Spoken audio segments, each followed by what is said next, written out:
Hay una frase que el hombre moderno usa como escudo. Estoy muy ocupado. 3 palabras, pronunciadas con suficiencia, con la cara de quien carga algo importante, con el gesto de quien quisiera que lo vieras cargar. Ese hombre no está construyendo nada. Ese hombre está actuando. Marco Aurelio, emperador de Roma, comandante de legiones, juez supremo de un imperio de 70 millones de almas, recibió una lección de un filósofo llamado Alejandro el Platónico. Una lección que ningún coche de productividad en Internet te va a dar porque no genera clics, porque no vende cursos, porque es incómoda. La lección era esta: no uses la palabra ocupado como si fuera un título. No la escribas. No la proclames. No la uses para rehuir las obligaciones que la sociedad pone delante de ti. Piensa en eso.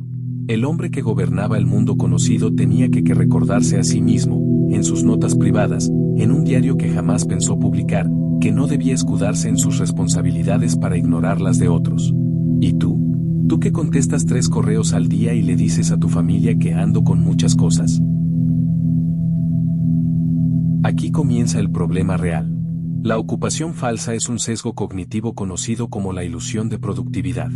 El cerebro humano, un sistema diseñado por millones de años de evolución para conservar energía y estatus social al mismo tiempo, encontró el truco perfecto. Parecer productivo consume menos energía que serlo, pero produce las mismas señales de validación en el entorno social. Movimiento sin tracción. Calor sin fuego. Los psicólogos lo llaman business signaling. La señalización de ocupación. Es el primo cognitivo del peacocking de los pavos reales. El animal que abre la cola más grande no necesariamente es el más fuerte, pero domina la percepción del entorno. El hombre moderno abre su cola de ocupación delante de colegas, familia y redes sociales. Y mientras lo hace, sus proyectos reales permanecen inmóviles. Sus relaciones se pudren en silencio. Sus compromisos se vuelven polvo. Marco Aurelio entendió algo que la era digital ha borrado por completo de la psicología colectiva. La ocupación que se anuncia es casi siempre una mentira. Y la mentira más peligrosa es la que uno se cuenta a sí mismo. Ahora te hago la primera pregunta severa del día. No la respondas en voz alta. Respóndela en lo más frío de tu interior. ¿Cuántas veces en el último mes dijiste que estabas muy ocupado, para evitar algo que simplemente no querías enfrentar? Aquí viene la distinción que separa al estoico del ermitaño, y al hombre blindado del hombre roto. Blindarse no es cerrarse. Un escudo no existe para que el guerrero se quede inmóvil detrás de él. El escudo existe para que el guerrero pueda avanzar sin miedo al golpe. La diferencia es total. Es la diferencia entre el hoplita griego que forma la falange, que avanza como un muro de bronce, y el cobarde que se esconde detrás de su propia armadura sin moverse jamás. El hombre moderno confunde el blindaje estoico con el retiro del mundo. Lee a Marco Aurelio y piensa que el estoicismo le da permiso para ignorar a todos, para vivir en su burbuja de yo primero, para usar la filosofía como justificación de su incapacidad para relacionarse. Eso no es estoicismo. Eso es cobardía disfrazada de disciplina. Pausa de 2 segundos. Epicteto, que nació esclavo, que fue lisiado por la brutalidad de su amo, que no tenía absolutamente nada material, definió con exactitud que está dentro de nuestro control y que no. Las reacciones emocionales de otros, fuera. Las fluctuaciones del mercado, fuera. La opinión de la masa, completamente fuera. Pero el cumplimiento de tu palabra, el honor de tus compromisos, la presencia que debes a quienes dependen de ti, eso está completamente dentro. Blindarse, en el sentido estoico real, significa esto: que el ruido del mundo no determine tu agenda interior, pero que tu agenda interior sí incluya, con precisión y sin excusas, lo que le debes al mundo. En términos de psicología conductual, esto se llama control inhibitorio dirigido hacia afuera. No reprimes tus emociones para protegerte de los demás. Las regulas para ser más funcional hacia los demás. La diferencia no es semántica. Es estructural. Un hombre con alto control inhibitorio no es frío con las personas porque las desprecia. Es frío con el ruido para poder estar presente con las personas que importan. Los estudios de neurociencia sobre liderazgo de alto rendimiento, particularmente los trabajos de Amy Arnsten en Yale sobre la corteza prefrontal bajo estrés, demuestran que los individuos capaces de regular su respuesta al estrés crónico mantienen una capacidad de juicio social y estratégico significativamente superior a quienes se aíslan como mecanismo de defensa. El aislamiento no construye claridad. La construye la regulación. Y la regulación no se entrena en el silencio del retiro. Se entrena en el contacto con la realidad, con sus fricciones, con sus obligaciones. Marco Aurelio no escribió sus meditaciones desde una cueva. Las escribió en una tienda de campaña, en el frente de guerra, entre campaña y campaña contra los marcomanos, con generales que fallaban, con senadores que conspiraban, con un hijo que lo decepcionaría y con un cuerpo que se deterioraba. Y en ese contexto, su lección fue: no uses el caos de tu mundo como excusa para fallarle al tuyo. Eso es blindarse. No es construir un muro entre tú y los demás. Es construir una columna vertebral tan sólida que puedas cargar el peso de tus compromisos sin que el peso de tu ego te aplaste a ti primero.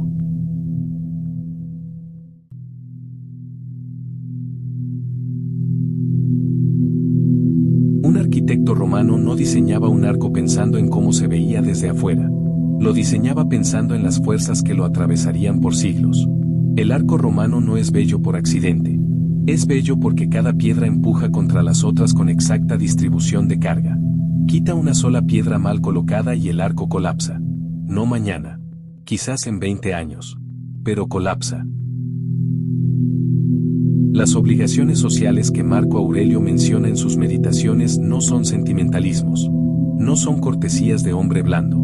Son los arcos que sostienen el edificio de tu reputación, tu red de poder, tu linaje de influencia. Séneca lo escribió con la frialdad de un bisturí: omnia, Lucili, aliena sunt, tempus tantum nostrum est. Todo es ajeno, Lucilio. Solo el tiempo es nuestro. Y sin embargo, el mismo Séneca y el mismo Marco Aurelio insistían en que el tiempo propio debía invertirse también en el vínculo social. No por bondad ciega, por cálculo estructural.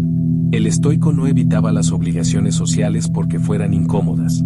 Las abordaba porque comprendía algo que la psicología evolutiva confirmó 20 siglos después: el ser humano es un animal de alianzas. Y las alianzas se sostienen únicamente con presencia real y cumplimiento de compromisos. Robert Cialdini documentó en su investigación sobre influencia que la reciprocidad es el principio de persuasión más antiguo y más profundo inscrito en el cerebro social humano. No es un truco de ventas. Es biología. Cuando alguien cumple contigo en el momento que lo necesitas, genera una deuda neurológica que puede durar décadas. Cuando alguien te falla usando el pretexto de estar ocupado, ese registro también dura décadas. Las neuronas de la confianza son lentas para encenderse y extremadamente rápidas para apagarse. Aquí es donde el estoicismo deja de ser filosofía de academia y se convierte en estrategia de alto rendimiento real. El hombre que honra sus compromisos sociales no lo hace por sentimentalismo. Lo hace porque está construyendo con cada acto cumplido una red de confianza que ningún algoritmo, ninguna IA y ninguna herramienta digital puede reemplazar. Los negocios de largo plazo no se construyen con automatizaciones. Se construyen con hombres que cumplen cuando es inconveniente hacerlo. Hay un concepto en la forja de metales que se llama tenacidad. No es lo mismo que dureza. Un metal duro se rompe bajo impacto. Un metal tenaz absorbe el impacto y se deforma sin fracturarse. La tenacidad es la capacidad de mantener la estructura bajo condiciones extremas. Eso es lo que construyes cuando honras tus obligaciones aunque el precio sea tu comodidad inmediata. No te vuelves más suave, te vuelves más tenaz. ¿Cuántos negocios, cuántas alianzas, cuántas relaciones estratégicas has perdido en silencio porque alguien te ofreció el pretexto de los asuntos presentes en lugar de tu tiempo? ¿Cuántas veces has sido tú ese hombre? Ahora hablaremos de dinero, porque la filosofía sin consecuencias materiales es solo literatura. En el mundo de los negocios de alta competencia existe una métrica invisible que ningún balance contable registra. Los anglosajones la llaman Reliability Premium. La prima de la confiabilidad. Es el diferencial de precio, de acceso y de oportunidad que obtiene un individuo simplemente por ser conocido como alguien que cumple. sin drama, sin excusas, sin el escudo de la ocupación. Warren Buffett describió en términos simples la lógica de selección de socios: busca personas con inteligencia, energía e integridad. Y aclara, si no tienen la tercera, las primeras dos te destruirán. La integridad en los negocios no es un valor ético abstracto. Es una ventaja competitiva medible y acumulable. Cada vez que dijiste estoy muy ocupado para evitar una reunión incómoda, perdiste un ladrillo de esa prima. Cada vez que no cumpliste un plazo y lo justificaste con la carga de trabajo, erosionaste 1 milímetro de la columna de confianza que sostiene tu nombre en el mercado. El mercado no te odia por eso. El mercado simplemente te reemplaza. Con silencio. Sin anuncio. Sin confrontación. Un día simplemente ya no te llaman. Esto es lo que los estoicos comprendían sobre la reputación: no se construye en los momentos cómodos. Se construye en los momentos en que cumplir cuesta algo real. Séneca escribió en sus cartas a Lucilio que el hombre que nunca falla bajo presión no es el que tiene menos presión. Es el que ha forjado un carácter tan consistente que la presión ya no lo deforma. La forja del metal lo ilustra con una precisión brutal.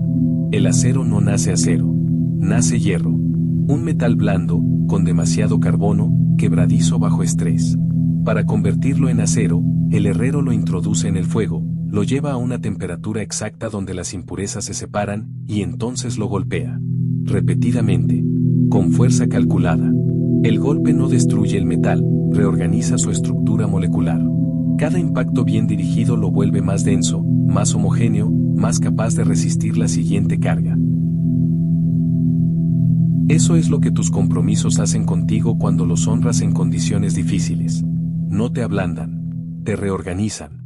Y cada vez que los esquivas con el pretexto de estar ocupado, simplemente añades una impureza más a tu estructura. La última pregunta del día no es filosófica, es de auditoría personal.